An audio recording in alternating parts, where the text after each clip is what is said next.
Physics 10+1 Chapter 7 Systems of Particles and Rotational Motion।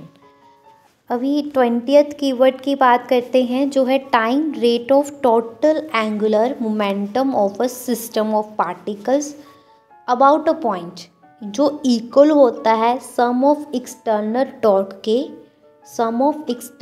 Torques के जो act करते हैं सिस्टम पे और taken about the same point. Time rate of angular momentum को टॉर्क बोला जाता है और इसको हम डिफाइन करते हैं rate of change of angular momentum से, जो एनालोगस है फोर्स के। Time rate of change of angular momentum जो है वो डायरेक्टली प्रोपोर्शनल होता है जो फोर्स उस पर अप्लाई की जाती है and takes place in direction, और उसी डायरेक्शन में टेक प्लेस करता है जिस डायरेक्शन में फोर्स का एक्ट हो, फोर्स एक्ट कर रही हो। नेक्स्ट कीवर्ड है 21 analogue of mass.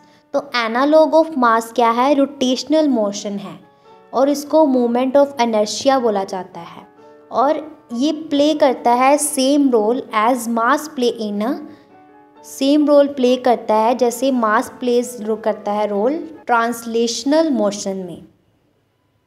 Rotational analog of force and mass जो है, टॉर्क जो है analog of force and moment of inertia. Torque is the analog of force and moment of inertia is the analog of mass. Analog of mass rotational motion है, इसको moment of inertia बोला जाता है। Clear है? उसके बाद next keyword आता है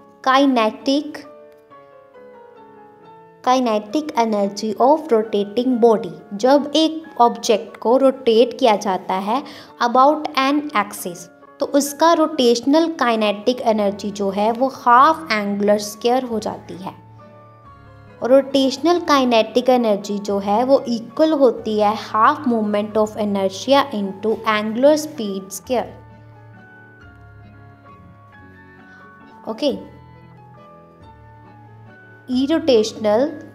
इरोटेशनल एनर्जी जो है वो इक्वल होती है 1/2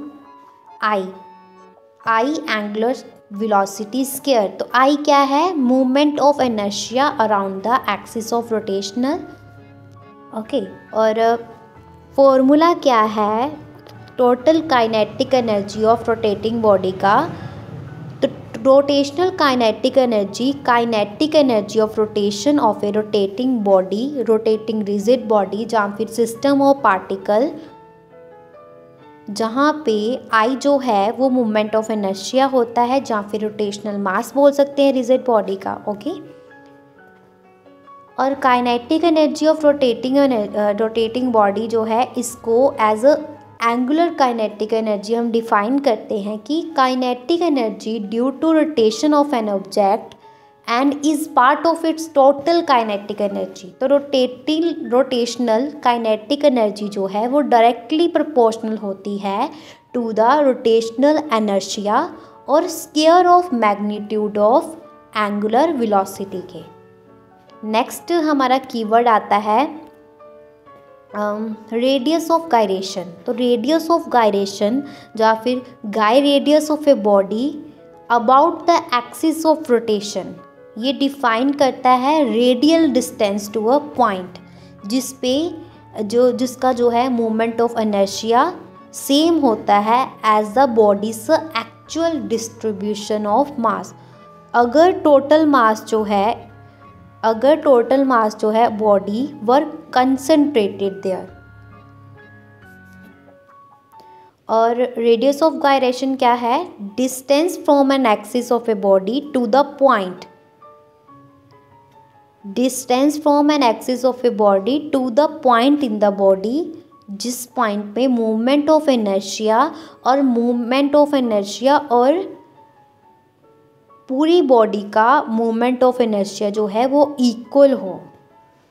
और रेडियस ऑफ गायरेशन जो है वो इक्वल होता है square root of ratio between movement of inertia and the entire body moment of inertia of entire body and mass of whole system के स्क्वायर ऑफ रेशियो के इक्वल होता है radius of gyration. और radius of gyration की ऐसा unit होती है metre. अगर कोई पार्टिकल जो है, if the particle of body are distributed close to axis of rotation, तो इसका रेडियस ऑफ गायरेशन जो है वो कम होगा। रेडियस ऑफ गायरेशन की एग्जाम्पल है सेंटर ऑफ मास।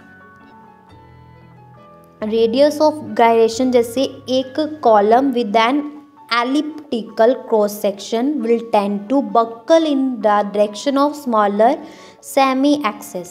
जैसे इंजीनियरिंग जो है, जहाँ पे continuous bodies of a matter are generally the object of study, the radius of gyration is usually calculated as an integral। Radius of gyration की जैसे applications क्या है कि हम जो है इसको हम यूज़ करते हैं कंपेयर करने के लिए कैसे जो है वेरियस स्ट्रक्चरल शेप्स जो हैं वो बिहेव करेंगी under a compression along an axis. इसको प्रिडिक्ट किया जाता है, use to predict buckling in a compression